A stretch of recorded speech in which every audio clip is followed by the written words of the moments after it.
Con las buenas noches a todos mis amigos, procedo a la lectura de la columna de mañana, no sin antes comentarle algunos hechos que tienen conmocionado al país. Dos hechos principalmente: el caso de la fuga de Aida Merlán, a quien el peso de la justicia le ha caído en su totalidad, mientras que a los que están detrás de ella, los que la empujaron a esa situación, no los han tocado. Por otro lado, el otro hecho también que tiene al país convulsionado es la indagatoria que mañana, a partir de las 8, debe presentar el presidente Uribe en la Corte Suprema. La columna de mañana la he titulado "De Rojas Pinilla a Uribe", por Álvaro Navas Pérez, y dice así: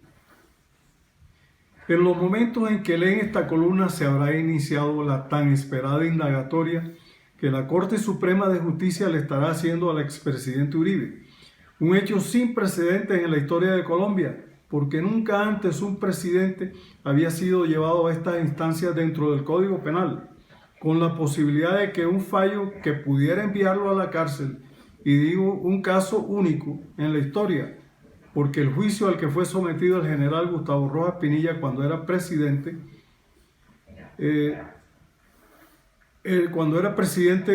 Alberto Lleras Camargo, un 16 de octubre de 1958, lo obligó a presentarse ante el Senado para defenderse de las acusaciones en su contra, y luego de un juicio, el 15 de diciembre del mismo año, el Senado dictó autodetención preventiva contra el general y le embargó todos sus bienes. Las razones que cobijaron el juicio al general Rojas Pinilla fueron netamente políticas, mientras que las características, los hechos y las connotaciones que rodean el llamado de la Corte Suprema de Justicia al expresidente Uribe están tipificadas como delitos en el Código Penal, los que fueron plasmados en un auto en el que le comunica al expresidente que deberá presentarse a la diligencia de indagatoria el día de 8 de octubre de 2019, o sea, mañana, en el caso que se le sigue en su contra por los presuntos delitos de fraude procesal y soborno en actuación penal. Hecho este que ocurre después de más de un año de que el alto tribunal le notificó al expresidente la apertura de investigación en su contra, al tiempo que ordenó archivar el proceso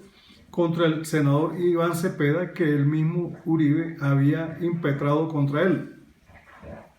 A guisa de comparación, por una posible semejanza en el aspecto jurídico y penal, traigo a colación el caso que hizo historia en los Estados Unidos con el siniestro Alphonse Gabriel Capone, más conocido como Al Capone, perseguido por las autoridades durante más de 2 décadas por gran cantidad de crímenes, extorsiones, secuestros, contrabando, etc., pero su caída solo se produjo por evasión de impuestos, por lo que estuvo preso en la famosa cárcel de Alcatraz, caso que vendría a ser como el del expresidente Uribe, porque podríamos decir que si eventualmente la Corte mañana considera que hay pruebas suficientes para ordenar su detención, llamarlo a juicio y sentenciarlo posteriormente como culpable de fraude procesal y soborno en actuación penal, serían los cargos más leves que estaría enfrentando el expresidente Uribe, pues tiene aproximadamente 100 investigaciones por hechos mucho más graves, como las masacres del Aro, El Salado, Orión y los falsos positivos, entre los más renombrados. Es como si alguien atraca un banco, se roba 200 millones de pesos y el juez lo condena únicamente por dejar la moto mal parqueada frente al banco. El país entero debe rodear a la Corte Suprema de Justicia para que tome decisiones en derecho, que no se amilanen ante las presiones de los simpatizantes del expresidente Uribe, que Uribe no es Dios, como dijo el recluso Pardo H.